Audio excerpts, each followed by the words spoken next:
Selasa sore, Deddy Mulyadi, Erwan Setiawan menjadi pasangan calon gubernur dan wakil gubernur Jawa Barat pertama yang mendaftar ke KPU Jawa Barat. Iring-iringan kirap mengawal keduanya dari Stadion Sidolik atau Stadion Persib ke kantor KPU. Di Pilkada 2024, Deddy Erwan diusung Gerindra, Golkar, PAN, Demokrat, PSI, dan 9 partai non-parlemen.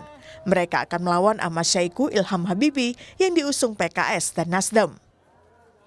Saya mengucapkan terima kasih, kami diterima di sini dan sudah menyampaikan pendaftaran sebagai calon gubernur dan wakil gubernur. Selanjutnya juga saya menyampaikan permohonan maaf pada masyarakat Kota Bandung yang hari ini terganggu lalu lintasnya.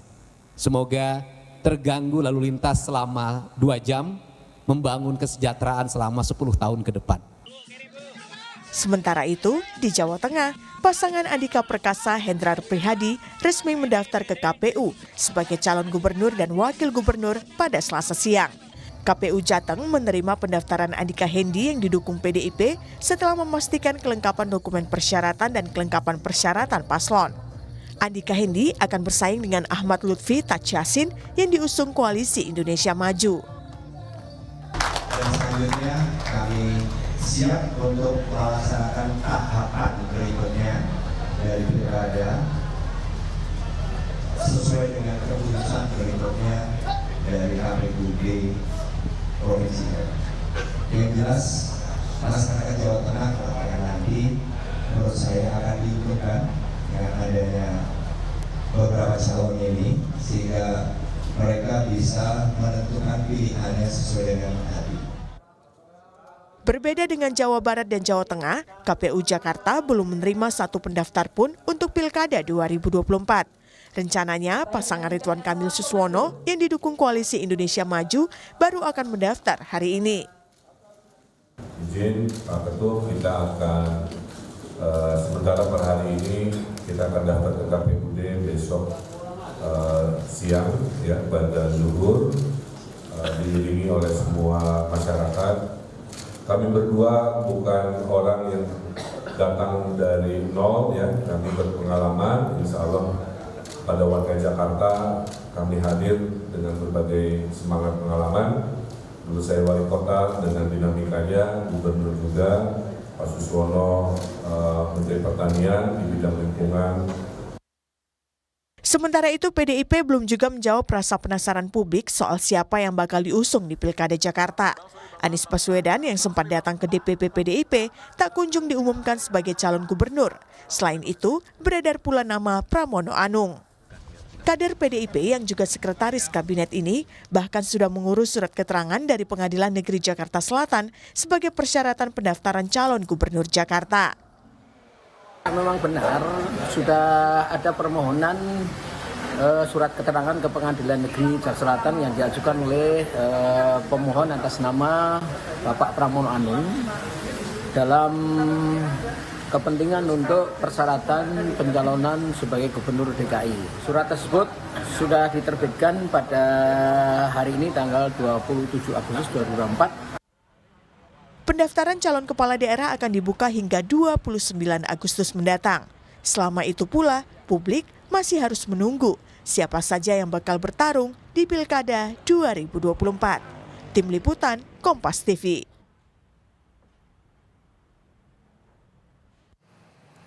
Di hari pertama pendaftaran Pilkada 2024, Deddy Mulyadi, Erwan Setiawan menjadi pasangan calon gubernur dan wakil gubernur Jawa Barat pertama yang mendaftar ke KPU Jawa Barat. Sementara di Jawa Tengah, Andika Perkasa, Hendrar Prihadi juga resmi mendaftar dengan dibukanya pendaftaran. Maka peserta Pilkada bisa dibilang sudah siap untuk bertarung. Lalu seperti apa persiapan peserta yang akan bertarung di Pilkada 2024 termasuk di Jakarta?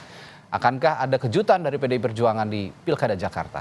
Kita akan bahas soal ini bersama sejumlah narasumber. Ada Wakil Sekretaris Jenderal Partai Golkar Putri Komarudin, juru bicara PDI Perjuangan Ciko Hakim, dan Direktur Eksekutif Trias Politika Strategis Agung Baskoro.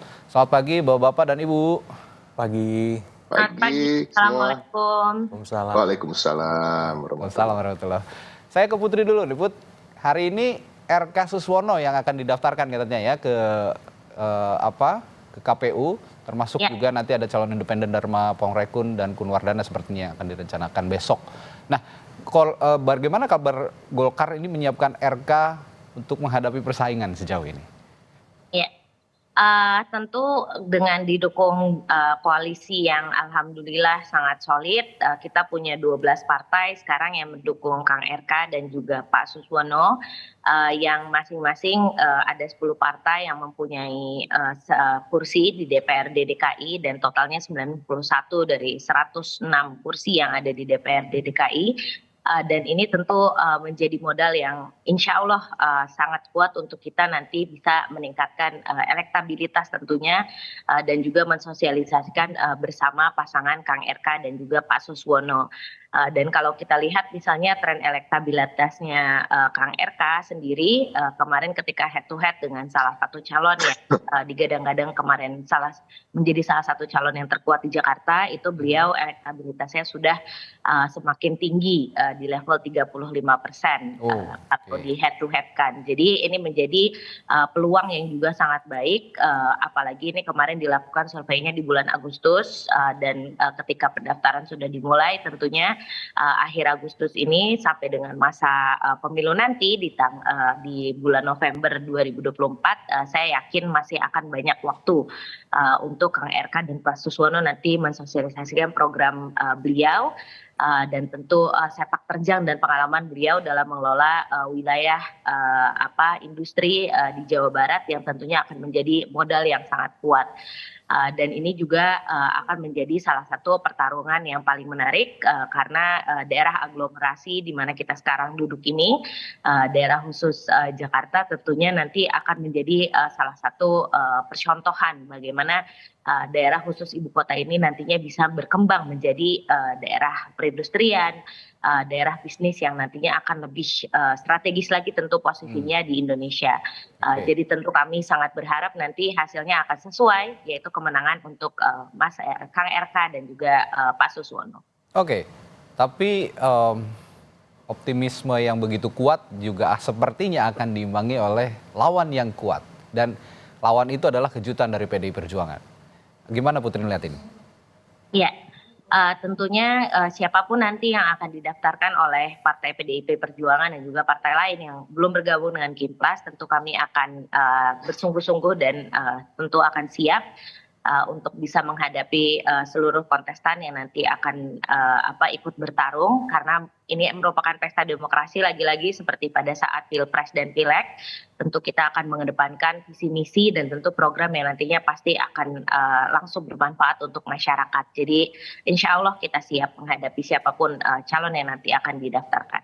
Oke, Bung Ciko positif ya, Pramono Anung, Rano Karno yang akan didaftarkan nih ya? Insya Allah, kalau Oke. tidak ada perubahan dan aral melintang. Oke, konstelasinya berubah.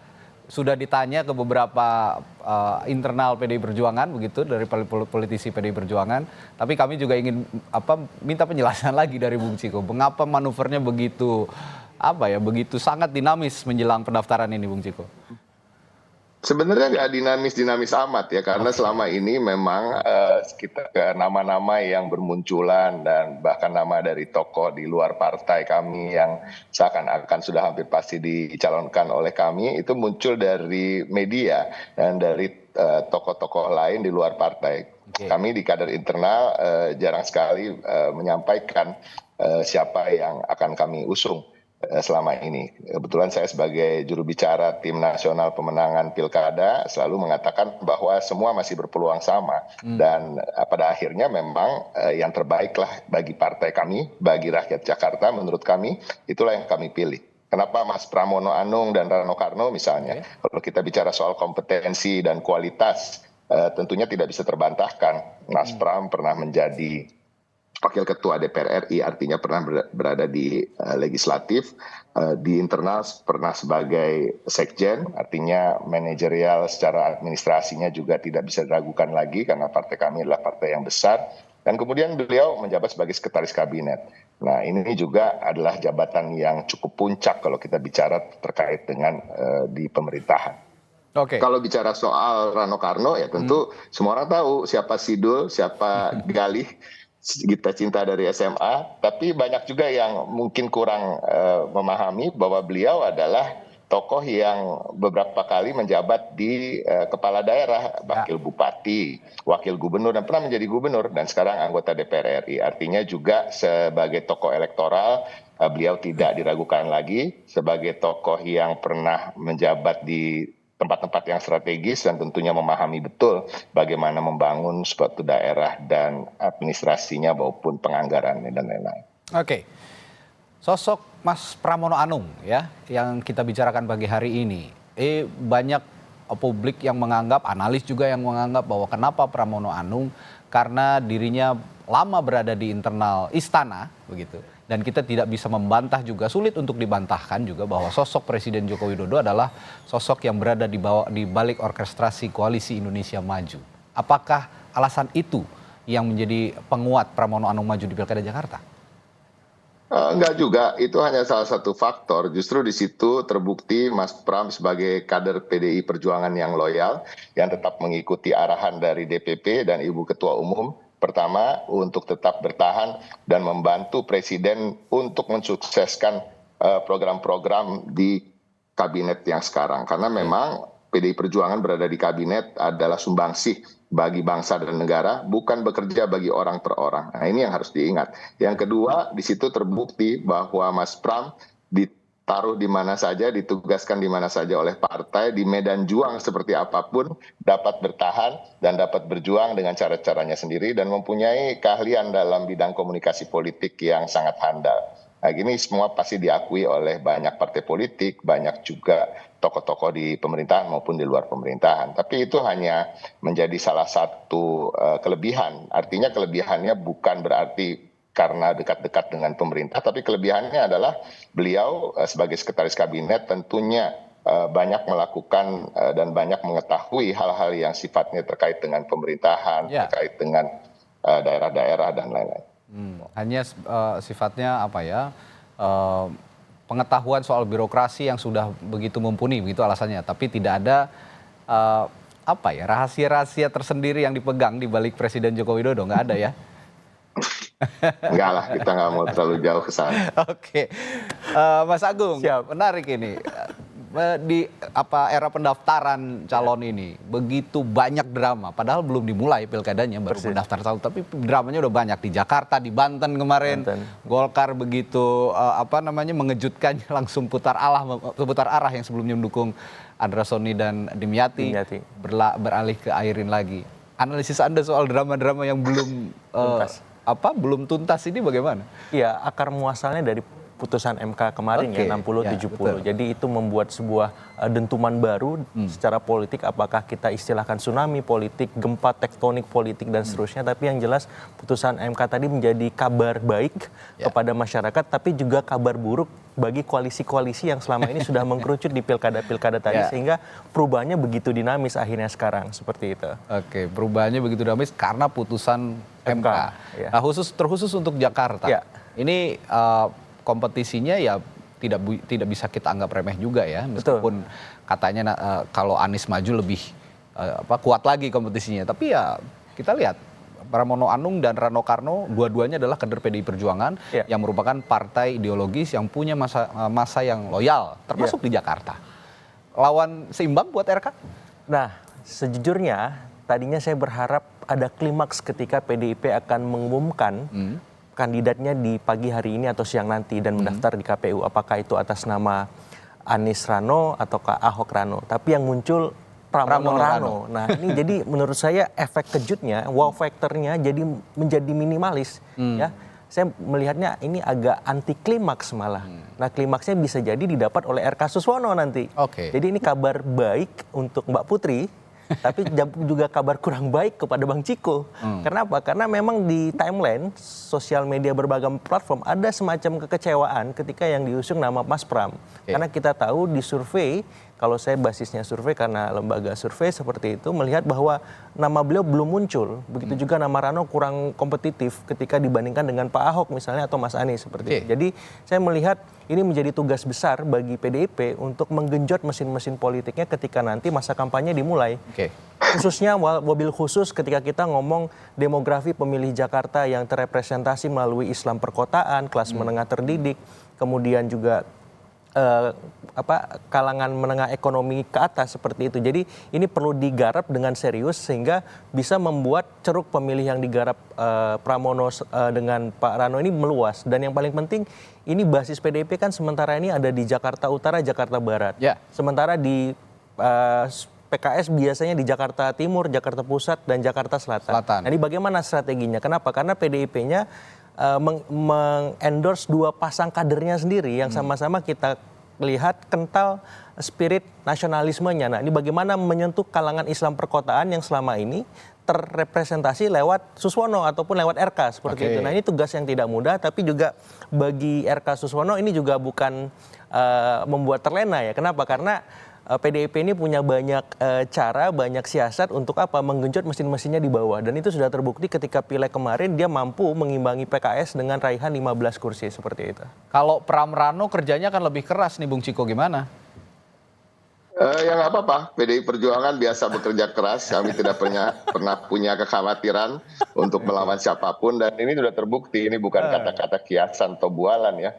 Di masa-masa yang sulit seperti Orde Baru kami tetap bertahan, di masa Presiden SBY 10 tahun sebagai oposisi kami akhirnya bisa menang, dan ini sudah menjadi suatu hal justru yang bisa memantik semangat lebih untuk kami kader-kader PDI Perjuangan di Kota Jakarta. Dan kami meyakini suara PDI Perjuangan di Kota Jakarta yang kami peroleh kemarin akan solid dan akan bertambah dengan suara-suara yang tadi dikatakan terkait dengan Islam perkotaan misalnya. Saya rasa semua harus sepakat dan menyetujui bahwa Mas Rano Karno ketika akan turun nanti ke semua kantong-kantong, baik itu Jakarta Barat, Utara, Selatan, Timur maupun Pusat, akan sangat diterima oleh masyarakat karena ada brand Sidul, apalagi betul-betul anak Jakarta, bukan anak Jakarta yang dibuat-buat, dan kita meyakini dia akan menjadi suatu komplementari yang sangat bagus untuk melengkapi Mas Pram. Oke, kalau Bung Ciko tadi terbiasa bekerja keras katanya PD Perjuangan, kalau Putri mau santai-santai aja, Bet? Kalau kampanye mungkin ada yang santai sih, karena kita tahu lah ya dengan peta politik yang terus berubah, dukungan juga tentunya untuk kandidat lain, ini membuat kita menjadi semakin waspada tentunya dan mengantisipasi segala kemungkinan. Apalagi sampai dengan akhir pendaftaran di tanggal 29 nanti, segala kemungkinan itu masih bisa terjadi gitu. Jadi kita tentu akan sangat bersemangat untuk nanti memperkenalkan apa yang menjadi program-programnya Kang RK dan juga Pak Suswono, dan tentu kombinasi antara Kim dan plusnya ini yang akan menjadi sangat menarik karena kita mempunyai basis massa dukungan yang akan sangat beragam.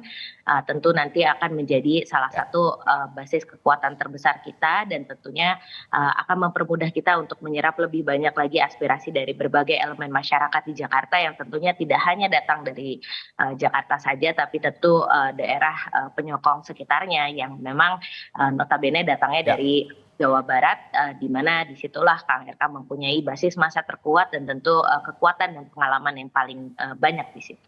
Oke. Ini mungkin terlalu dini untuk saya tanyakan, tapi saya harus tanyakan karena pilkada-pilkada potensial di daerah lain juga punya pertarungan yang sama sengitnya sepertinya, terutama di wilayah Jawa dan sebagian wilayah Sumatera. Kami akan diskusikan ini setelah jeda di Sapa Indonesia Pagi, tetaplah bersama kami. Pertarungan sengit tidak hanya di Pilkada Jakarta, ada Pilkada Jawa Barat, Pilkada Jawa Tengah, Pilkada Jawa Timur untuk kawasan Jawa, belum lagi di Sumatera dan daerah-daerah lain. Saya akan tanya ke Putri terlebih dahulu deh ya, untuk konstelasi di Pilkada Jawa Tengah ini yang paling menarik nih, bahwa Koalisi Indonesia Maju yang di sana ada juga Partai Golkar, mengusung Pak Ahmad Lutfi dan Taji Yassin Maimun. Alasannya gimana Put untuk Pilkada Jawa Tengah dengan usungan Partai Golkar ini? Ya. Tentu kan dari awal komitmen kami di Partai Golkar adalah untuk terus berkomunikasi dengan Koalisi Indonesia Maju dan tentunya sebisa mungkin mendukung calon-calon yang memang diusung oleh Kim yang sekarang sudah berubah menjadi Kim Plus gitu dengan bergabungnya beberapa partai lainnya. Jadi untuk Jawa Tengah ini dari awal memang diskusinya adalah untuk mendukung Pak Ahmad Lutfi dan tentu berkembang dengan wakilnya yaitu Pak Taji Yassin yang merupakan incumbent.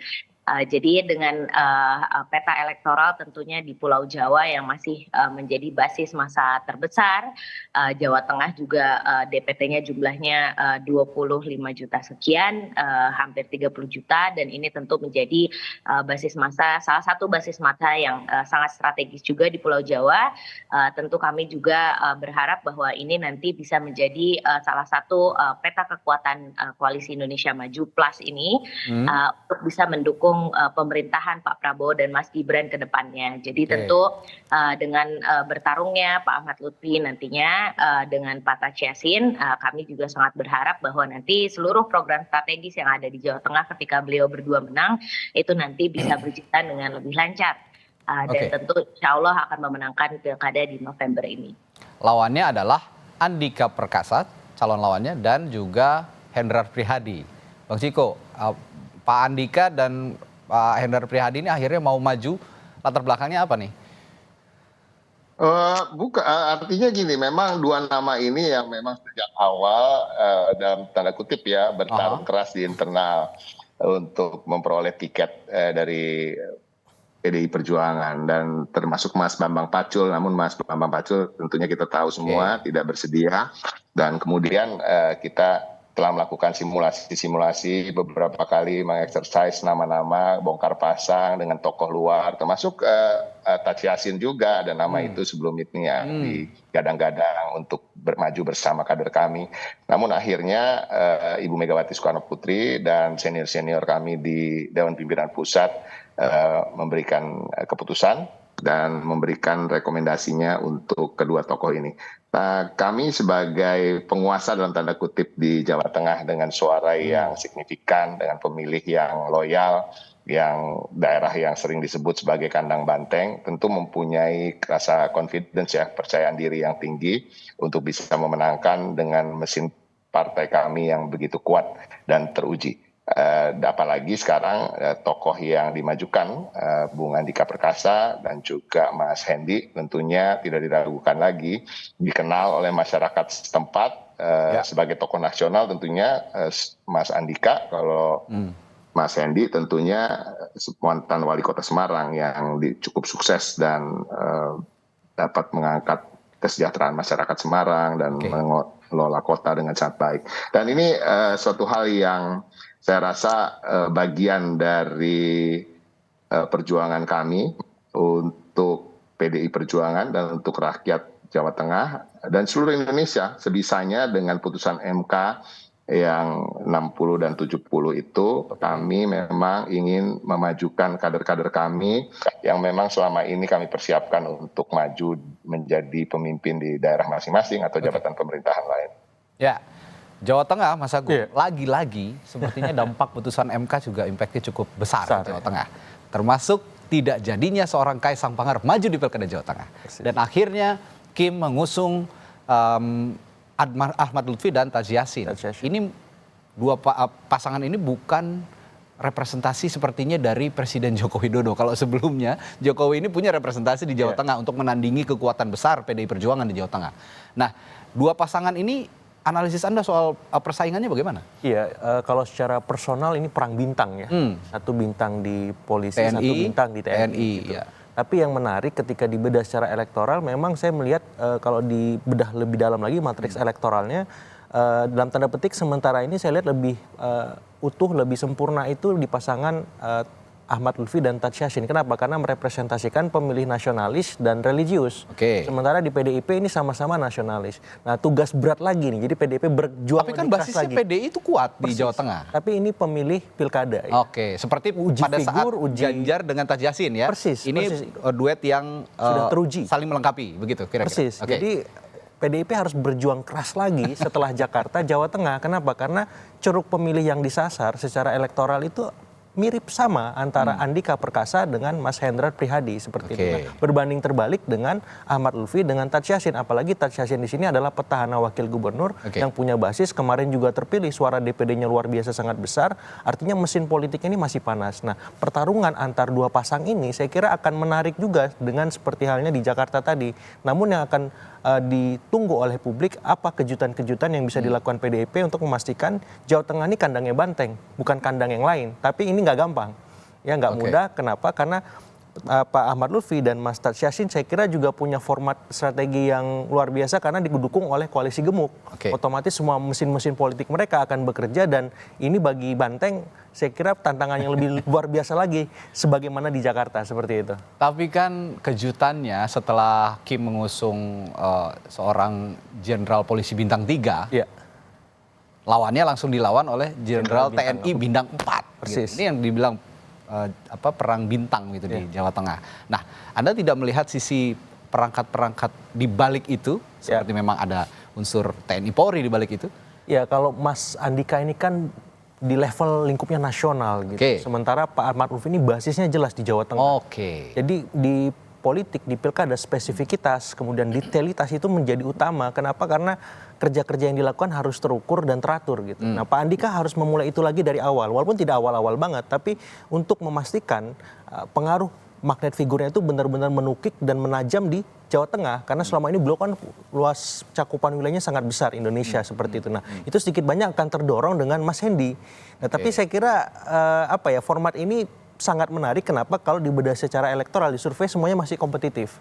Ya jadi masih ada peluang bagi Mas Hendy dengan Pak Andika untuk bisa memberikan perlawanan sengit ketika memang masing-masing punya ya visi misi program yang jelas, kemudian bisa bermain isu terhadap masalah-masalah yang existing di Jawa Tengah, kemudian juga bisa juga masuk dalam konteks di mana mereka bisa share soal rekam jejak mereka selama ini, apa prestasi sebagai Panglima, apa prestasi sebagai Wali Kota Semarang, dan saya kira Mas Hendy punya dalam tanda petik porsi yang lebih luas nantinya untuk bisa mengkapitalisasi rekam jejak dia selama menjadi wali kota di Semarang, dan Semarang hari ini luar biasa. Nah itu yang bisa diformulasi sehingga apa? Sehingga Pak Ahmad Lutfi dengan Mas Tad Yassin ini tidak kemudian bisa terleha-leha, santai-santai gitu. Kenapa? Karena di sisi ini PDIP-nya juga punya kapasitas dan kualitas Punya yang luar mesin biasa. partai yang kuat. Cuman saya masih tanda tanya besar bagaimana merangkul pemilih-pemilih Islam perdesaan, karena di sana banyak teman-teman Nahdiyin, dirangkul dalam format ataupun program yang utuh supaya apa? Supaya bisa dalam tanda petik menjadi lawan sepadan bagi Pak Ahmad Lutfi dan Mas Tad Yassin seperti itu. Oke, lagi-lagi kerja kelas nih, Bung Ciko, benar nggak nih kira-kira di Jawa Tengah? Ya, bismillah lah. Kita lihat nanti bagaimana. Kami tapi tetap meyakini bahwa masyarakat Jawa Tengah sudah lebih berpikir rasional dan maju, artinya lebih mengutamakan gagasan-gagasan dan bagaimana mengentaskan problematika yang ada, khususnya kemiskinan yang masih sangat besar di Jawa Tengah, walaupun sempat ditekan ke angka yang cukup signifikan dalam kepemimpinan Mas Ganjar Pranowo, tetapi itu menjadi concern bagi masyarakat Jawa Tengah. Saya rasa hal-hal yang sifatnya primordialisme dan agama dan juga kesukuan tentu bisa kita selesaikan dengan bagaimana kita memberikan gagasan yang baik untuk kemajuan dari masyarakat tersebut. Lebih lanjut lagi nanti strategi politik akan kita bahas dalam dialog-dialog berikutnya nih, di strategi pemenangan begitu ya kira-kira. Kita beranjak deh ya ke Jawa Timur. Jawa Timur ini kalau sebelumnya katanya diisukan akan melawan Kota Kosong, Hovifa Indar Parawansa dan juga Emil Dardak, tapi ternyata PDI Perjuangan kabarnya memajukan Bu Risma, benar nggak Bung Ciko?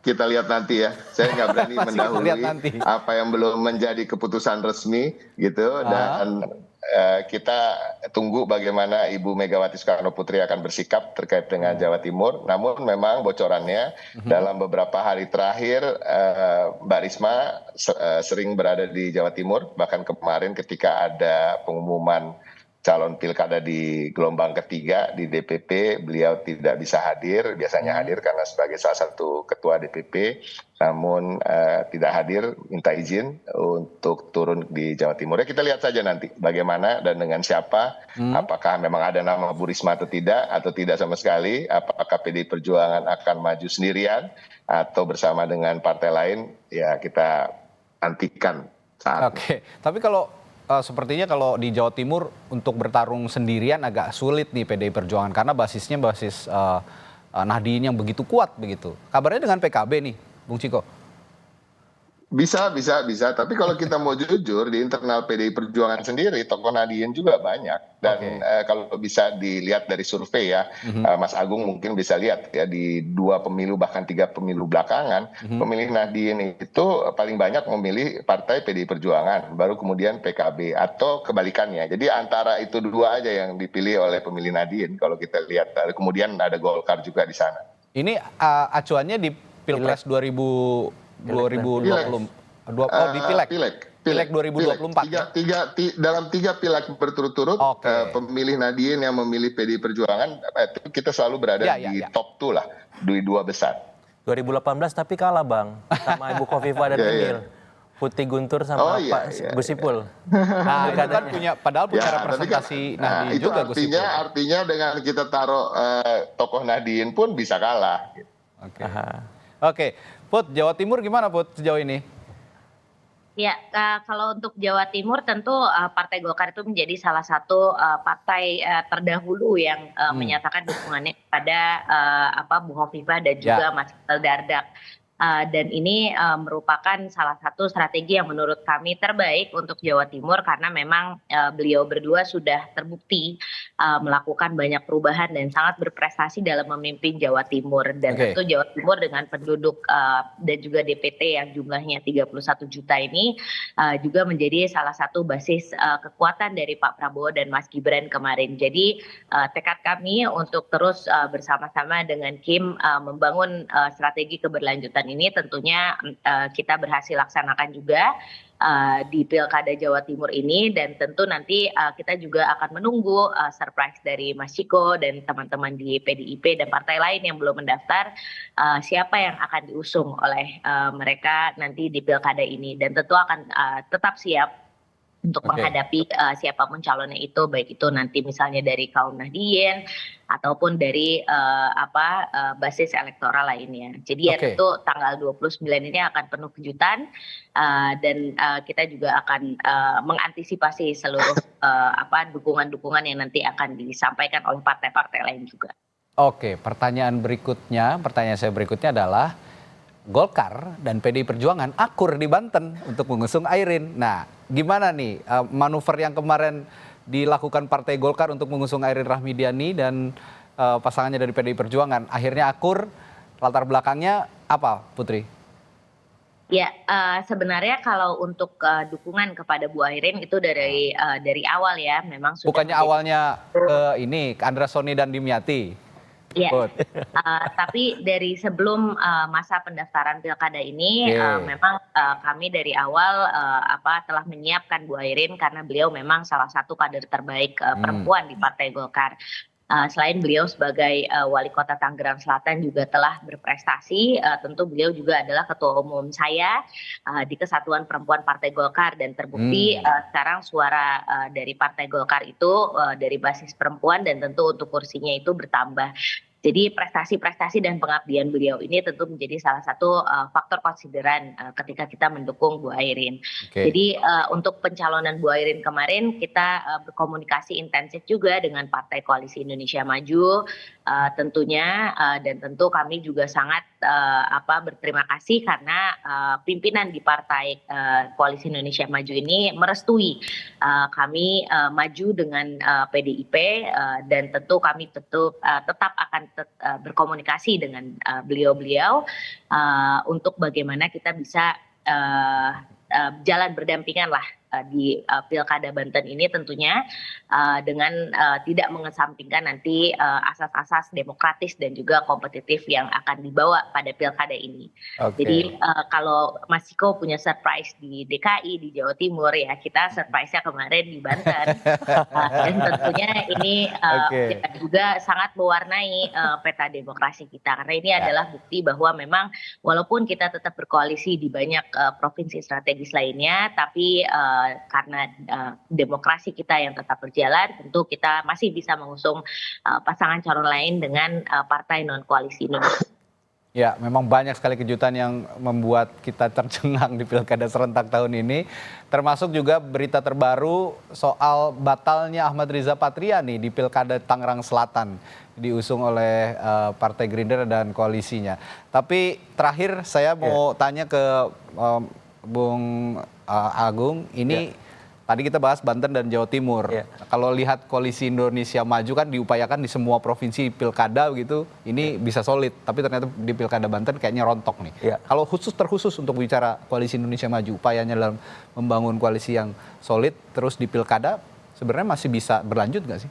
Iya, saya masih melihat memang Koalisi Indonesia Maju ini memang lebih pas utuhnya di pilpres, bukan di pilkada. Kenapa? Karena kompleksitas di pilkada itu lebih luas, banyak kearifan politik dan sosial yang harus diakomodasi, dan itu terbukti kontraksi politiknya kalau dipaksa Kim ini di seluruh Indonesia ataupun di beberapa tempat strategis, akhirnya ada benturan kepentingan baik di internal partai di Kim itu sendiri maupun di eksternal masyarakat yang menjadi perwakilan dari kandidat-kandidat tersebut. Terbukti di Banten akhirnya Ibu Airin bersama Golkar dan PDIP misalkan.